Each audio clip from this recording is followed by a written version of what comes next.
CSR फंडमधून राज्यामध्ये 5,000 cycles ते गरजू विद्यार्थ्यांसाठी उपलब्ध करून देत आहेत आणि त्याच्यामध्ये रायगड जिल्ह्यामध्ये माणगाव,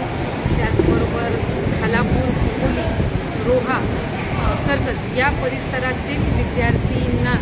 ते सायकल उपलब्ध करून देत आहेत। त्यामुळे आज इथे 200 सायकलचं वाटप होतं। काही दिवसांपूर्वी गेल्या महिन्यात माणगावमध्ये कार्यक्रम झाला, तिथे 100 विद्यार्थ्यांना त्यांनी सायकल्स उपलब्ध करून दिल्या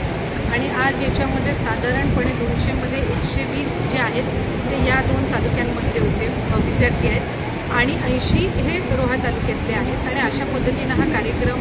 त्यांनी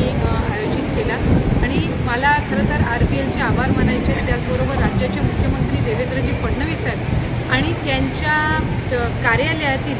जे CSRच्यासाठी एक स्वतंत्र जो विभाग आहे त्यांचेसुद्धा या निमित्ताने आभार मानायचे आहेत। RBLचे तर त्यांचे जे आज फायनान्स हेड आहेत ते सुद्धा कार्यक्रमामध्ये उपस्थित राहिले आणि 5,000 सायकल्स राज्यामध्ये जे उपलब्ध ते करून देत आहेत त्याच्यामध्ये त्यांनी